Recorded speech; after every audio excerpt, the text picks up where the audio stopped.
Trump just launched a full-blown trade war with China. He's trying to make this out to be a populist move to bring manufacturing back to the United States to create jobs for American workers. But a trade war isn't going to improve the living conditions of American workers. In fact, the whole free trade versus tariff debate is a false dichotomy. Here's what you need to know. A tariff is basically a tax on imports. Anyone that imports something into the country will pay a percentage of the total value of the good to the federal government.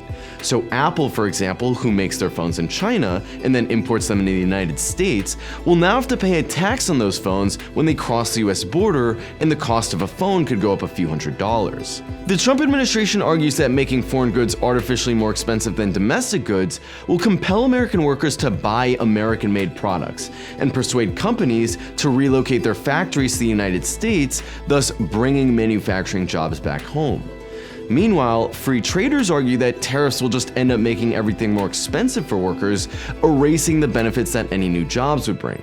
There's a kernel of truth to both sides of the debate, but what no one's saying is that the free trade versus tariff debate is fundamentally a false choice for workers. The United States has had periods where they've employed high tariffs and periods where it's lowered trade barriers.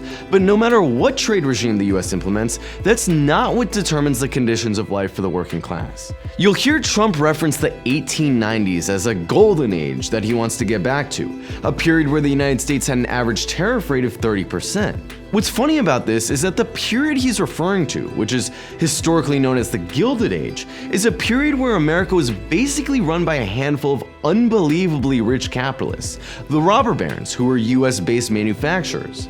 This period Trump is saying he wants to emulate was characterized by some of the worst exploitation of the American working class in history.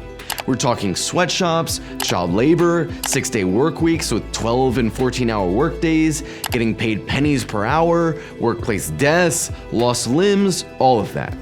In other words, the period Trump wants to go back to was only a golden age for monopolists and oligarchs, people like John D. Rockefeller, Andrew Carnegie, and Andrew Mellon, who built their massive fortunes by working American workers to death. That's why it was called the Gilded Age, because it was a period of misery that was only covered by a thin layer of gold. The other thing that's really important to point out is that this is basically a regressive tax redistribution scheme. In the late 1800s, as Trump likes to point out, there was no income tax, and the government financed itself solely on tariffs. One of the big appeals that Trump is making is that by implementing tariffs again, we can abolish the income tax. This might sound really appealing, but what it would actually do, and what it did in the 1800s, was shift the burden of financing the government on the working class. By contrast, the income tax is a progressive tax, meaning the more income you make, the higher percentage of your income you pay in income taxes. In other words, rich people bear a larger share of the income tax than poor people.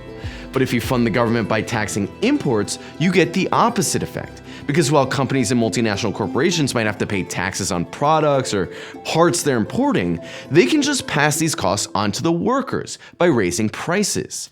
But this doesn't mean that so-called free trade is really any better. In the 70s, the United States began to pursue a strategy of allowing the rest of the world to produce goods and lowering its own tariffs so it could import these goods more cheaply than the US can manufacture them. In other words, instead of making cars or washing machines or TVs here, it would be done in sweatshops overseas for a fraction of the cost so Americans could buy these goods at a fraction of the price. The last 40 years of free trade have notoriously been a disaster for the working class, which has basically been surviving on credit cards. This was the era of neoliberalism, ending not just tariffs but deregulating the economy, lowering taxes on the rich, and depressing wages. Free trade agreements made it cheaper for American companies to close factories in the US and open new ones overseas, decimating the US manufacturing base and turning the US economy largely into a financial sector and service-based economy. Even though tariffs have remained at historic lows for the last few decades, the rich have only gotten richer, and income inequality has again reached sky-high levels. If Donald Trump actually wanted to rebuild America's industrial capacity and create good jobs for American workers, he would invest money into a massive revitalization campaign to modernize America. He would build new factories for 21st century technologies like computer chips and AI. He would build a state-of-the-art national transportation system, a national energy energy grid, repair all of the crumbling bridges and roads, not to mention the crumbling public schools and the shuttering medical clinics. He'd start a huge jobs program where anyone can get training to have the skills necessary to complete this project. But he isn't proposing that. He's proposing tariffs because, frankly, it lets him bully the whole world on behalf of his billionaire friends. So the point here is, workers aren't struggling because we don't have tariffs. They're struggling because no matter how hard they work or how much they create, in the capitalist system, the company's shareholders keep all of the profits. Look no further than the fact that US corporations have been making record profits in the last few years while wages have neared record lows.